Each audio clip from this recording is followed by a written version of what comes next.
Hello friends, मैं doctor Mukesh Kumar Vijay, senior consultant urologist and andrologist in Kolkata.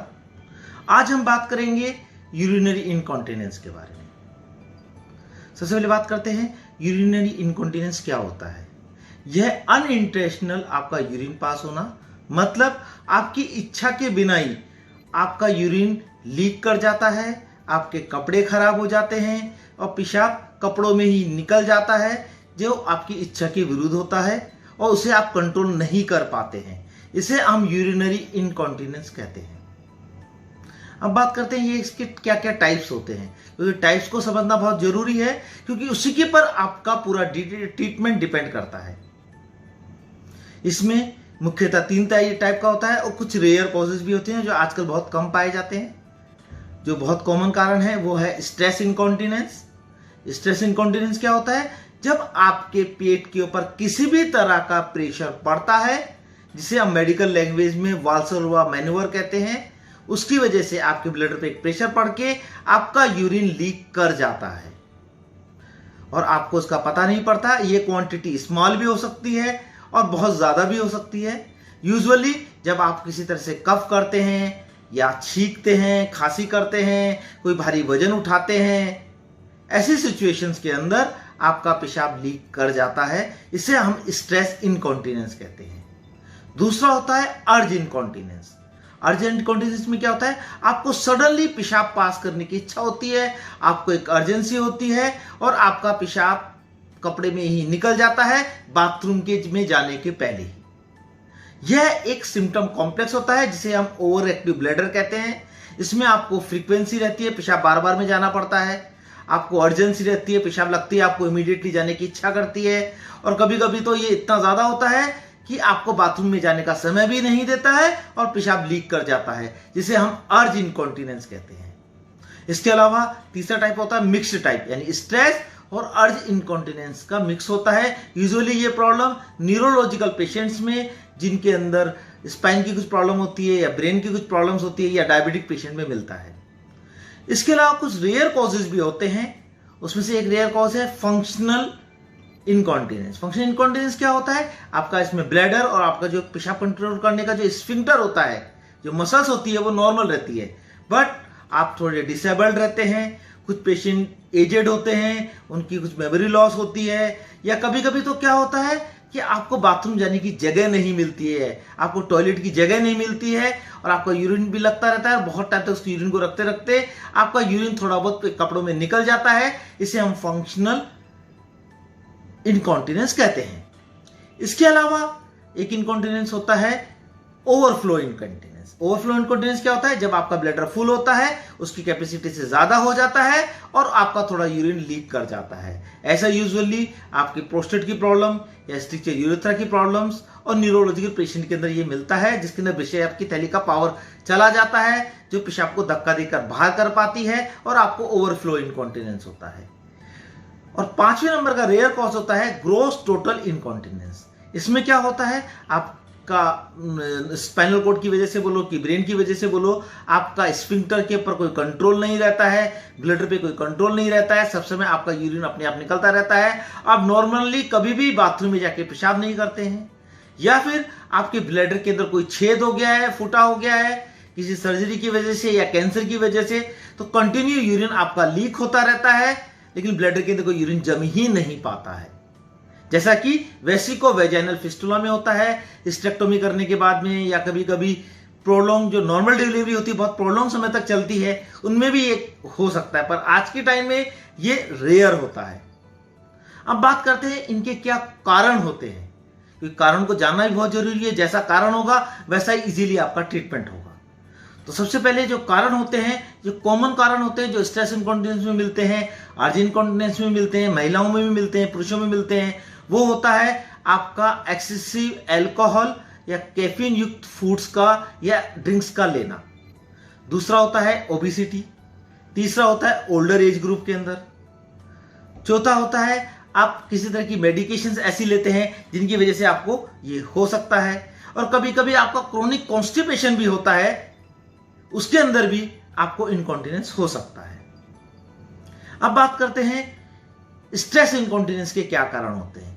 उसमें कुछ महिलाओं में अलग कारण होते हैं, पुरुषों में कुछ अलग कारण होते हैं।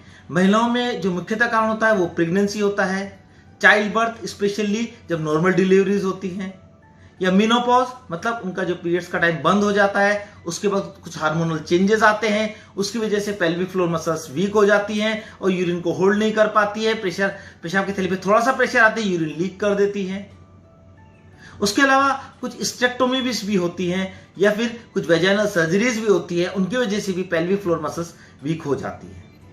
और हम पुरुषों में बात करें विशेषकर तो प्रोस्टेट से रिलेटेड कुछ सर्जरीज होती हैं, या जैसे कि नॉर्मल प्रोस्टेट की टीआरपी सर्जरी बोलो या ओपन प्रोस्टेट की सर्जरी बोलो, या कभी कभी कैंसर प्रोस्टेट के अंदर भी आपको ये स्ट्रेस इनकॉन्टिनेंस देखा जाता है। बात करते हैं अर्ज इनकॉन्टिनेंस के कॉजेज के बारे में। उसमें से जो ब्लैडर होता है जो आपका, उसके अंदर ऐसा प्रेशर आता है कि सडनली आपका ब्लैडर की मसल कॉन्ट्रैक्ट कर जाती है, आपको एक अर्जेंसी फील होती है और अर्ज इनकॉन्टिनेंस हो जाता है। इसके कारण होते हैं urinary tract infection, bladder stone, bladder का किसी तरह का कैंसर, ब्लैडर आउटलेट ऑब्स्ट्रक्शन जिसमें कि प्रोस्टेट एनलार्जमेंट या स्ट्रक्चर यूरेथ्रा की वजह से हो सकता है।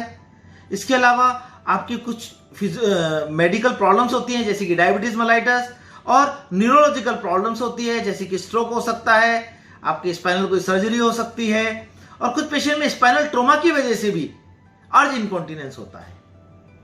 अब बात करते हैं इनको डायग्नोसिस कैसे करेंगे। डायग्नोसिस के लिए मोस्ट इंपॉर्टेंट है आपकी मेडिकल हिस्ट्री लेना, आपकी हिस्ट्री लेना कि आपको किस तरह का इनकॉन्टिनेंस है।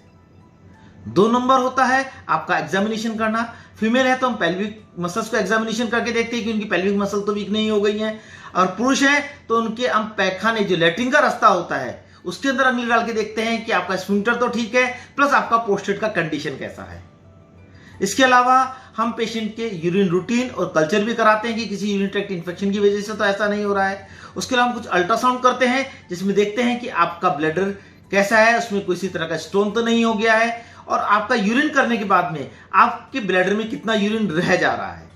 इसके अलावा हम एक ब्लैडर डायरी भी कुछ समय पेशेंट को देते हैं जिसमें वो नोट करते हैं कि उन्होंने कब कब कितना पानी पिया, कैसा फ्लूइड इंटेक किया है, आपने कुछ अल्कोहल लिया है या कैफीन युक्त ड्रिंक्स लिया है, आपने कितना यूरिन पास किया है, कितनी बार आपका लीकेज ऑफ यूरिन हुआ है, कितनी बार आपने को पैड यूज करना पड़ा है, और कितने अमाउंट में आपका यूरिन लीक हुआ है, और कितनी क्वांटिटी में आपने यूरिन पास किया है सब समय। इसको हम 2 से 3 दिन तक की एक डायरी बनवाते हैं जिससे हमको एक आइडिया हो जाता है आपका ये यूरिनरी इनकॉन्टिनेंस का कारण क्या है और किस टाइप का यूरिनरी इनकॉन्टिनेंस है। इसके अलावा हम लोग यूरोफ्लोमेट्री करवाते हैं, यूरोडायनेमिक स्टडी करके देखते हैं कि आपकी पेल्विक फ्लोर मसल्स कैसी हैं और आपका ब्लैडर की जो मसल्स है उसकी पावर कम हो गई है कि ज्यादा बढ़ गई है, उसको हम यूरोडायनेमिक स्टडी के थ्रू देखते हैं। इसके अलावा हम सिस्टोमेट्री और सिस्टोग्राम भी करके देखते हैं, जो कि कुछ पेशेंट में ग्रॉस टोटल इनकॉन्टिनेंस रहता है कि जिनके ब्लैडर में कुछ छेद हो जाता है, उसमें हम एक पेशाब की थैली में एक डाई डालकर लेटरल फिल्म लेते हैं जिसे सिस्टोग्राम कहते हैं, देखकर हम देखते हैं कि आपका लीकेज कहां से हो रहा है। उसके अलावा हम लोग कई बार सिस्टोस्कोपी भी करके देखते हैं कि आपका जो पेशाब का नली कैसा है, पेशाब की थैली की अवस्था कैसी है। इस तरह से तो हम आपका डायग्नोसिस करते हैं। अब बात करते हैं ट्रीटमेंट के बारे में। ये ट्रीटमेंट आपका डिपेंड करता है आपके क्या कारण हैं, आपकी कितनी सीवियरिटी है और आपकी लाइफ स्टाइल पे कितना इंपैक्ट कर रहा है। तो उसमें स्ट्रेस इनकॉन्टिनेंस का ट्रीटमेंट थोड़ा अलग होता है और अर्ज इनकॉन्टिनेंस का ट्रीटमेंट अलग होता है। जब स्ट्रेस इनकॉन्टिनेंस की बात करें तो सबसे पहले आपको खुद लाइफ स्टाइल चेंजेस करने हैं, जैसे कि आपको ओबेसिटी कम करनी है, क्योंकि ओबेसिटी ज्यादा रहती है तो आपके पेट के ऊपर एक प्रेशर रहता है जिससे कि स्ट्रेस इनकॉन्टिनेंस का चांस बढ़ जाता है। आपको हेल्दी फूड लेना पड़ेगा ताकि आपका हेल्दी वेट मेंटेन रहे। आपको अल्कोहल, स्पाइसी फूड्स और कैफीन युक्त फूड की क्वांटिटी को कम करना पड़ेगा, अगर नहीं ले तो बहुत अच्छा रहेगा।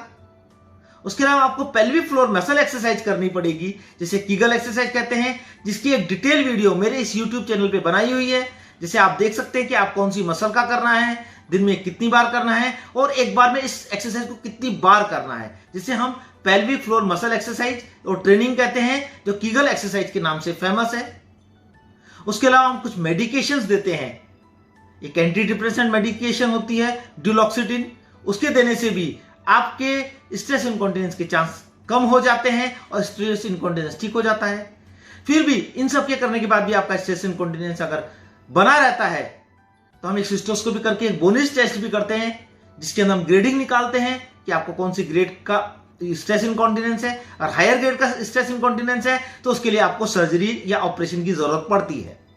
उन ऑपरेशंस के अंदर होता है एक तो सीलिंग ऑपरेशन, जैसे कि आप जानते हैं हर्निया के अंदर एक मैश लगाते हैं, उसी तरह हम यूरेथ्रा के चारों तरफ एक मैश लगा देते हैं जिसे हम सीलिंग ऑपरेशन कहते हैं। उससे भी आपको जो पेल्विक फ्लोर मसल्स, जो यूरेथ्रा के सराउंडिंग जो मसल्स होती है उसमें स्ट्रॉन्ग हो जाती हैं और यूरिन लीकेज का चांस कम हो जाता है। और आपके कुछ प्रोलेप्स की सर्जरी, प्रोलेप्स हो चुका है जैसे कि यूट्रस प्रोलेप्स है या रेक्टम प्रोलेप्स है, उसकी सर्जरी करते हैं।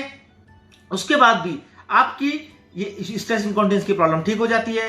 कुछ पेशेंट्स के अंदर स्फिंक्टर्स के अंदर हम बल्कि एजेंट्स होते हैं, जो कोलेजन युक्त बल्कि एजेंट्स होते हैं, उसका इंजेक्शन देने से भी आपकी ये प्रॉब्लम ठीक हो जाती है।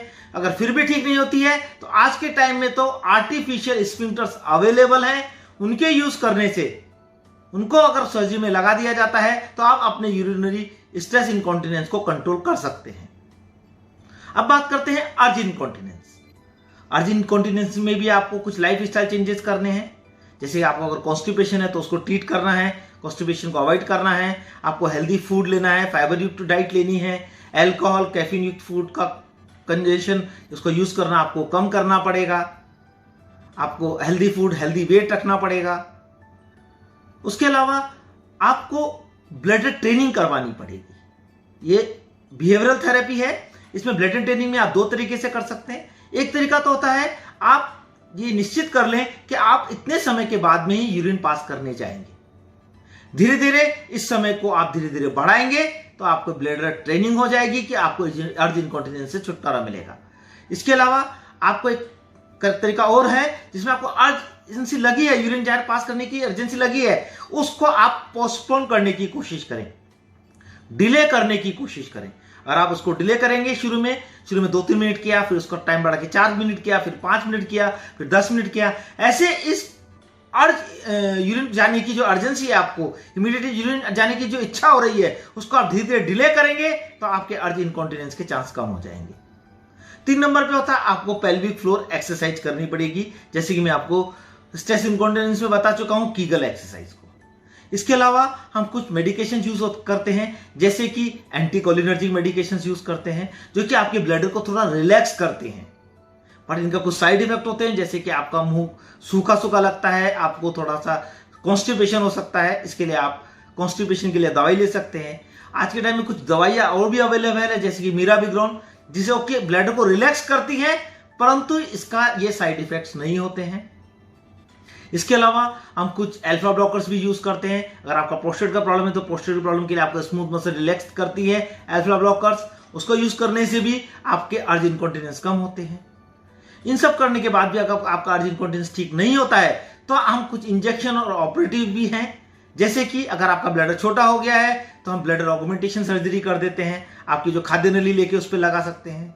कुछ पेशेंट के अंदर ब्लडर के अंदर एक इंजेक्शन होता है, बोटॉक्स इंजेक्शन दिया जाता है, जिससे भी आपका ब्लडर रिलैक्स अवस्था में रहता है और आपको अर्ज इनकॉन्टिनेंस या ओवर एक्टिव ब्लडर नहीं होता है। उसके अलावा कुछ नर्व स्टिमुलेशन भी हम देते हैं, जो कि आपकी स्किन के अंदर एक स्टिमुलेशन लगा देते हैं, जिसका कनेक्शन आपका सैक्रल नर्व के साथ, जो सैक्रल की बोन होती है आपकी पीछे जो स्पाइन की नीचे लोअर पार्ट की बोन होती है, उसके साथ अटैच कर देते हैं, और सैक्रल नर्व के स्टिमुलेशन की वजह से आपकी पेल्विक फ्लोर मसल स्ट्रांग होती है और ब्लडर थोड़ा सा रिलैक्स भी होता है, जिससे कि आपको अर्ज इनकॉन्टिनेंस नहीं हो और इस इनकॉन्टिनेंस से आप छुटकारा पा सके। तो फ्रेंड्स, आज हमने बात किया है स्ट्रेस इनकॉन्टिनेंस क्या होता है, क्या इसके कारण होते हैं, उन कारणों के अकॉर्डिंग ही हम उसको कैसे ट्रीट कर सकते हैं। आज के टाइम में आपको एम्बेरेस होने की जरूरत नहीं है, आपको शर्माने की जरूरत नहीं है। अगर आपको भी अगर किसी तरह का इनकॉन्टिनेंस है तो आपको जो मैंने घरेलू उपाय जो लाइफ स्टाइल चेंजेस बताए हैं उनको करेंगे, उससे आपका इंप्रूवमेंट हो सकता है। फिर भी अगर इंप्रूवमेंट नहीं होता है तो अपने डॉक्टर से सलाह लेंगे, तो आपको कुछ मेडिकेशंस के through most of the patient ठीक हो जाते हैं और वेरी रेयरली हमको आज के टाइम में सर्जरी की जरूरत पड़ती है। तो फ्रेंड्स, अगर आपको किसी तरह का यूरिन इनकॉन्टिनेंस है या आपके किसी कलीग को है तो सबको बोलिए, मेरा वीडियो शेयर कीजिए कि इससे घबराने की जरूरत नहीं है, ये ट्रीटेबल कंडीशन है, इससे आपको किसी तरह की एंजाइटी की जरूरत नहीं है, डिप्रेशन की जरूरत नहीं है, अपने आप को सोशल लाइफ से अलग करने की जरूरत नहीं है, शर्माने की जरूरत नहीं है। अपने डॉक्टर से सलाह करें, आपका पूर्ण दुरुस्त तरीके से ट्रीटमेंट हो जाएगा और आप इस शर्मनाक वजह से बच सकते हैं। और मेरा वीडियो आपको अच्छा लगा है तो उसे आप लाइक कीजिए, सब्सक्राइब कीजिए। नमस्कार।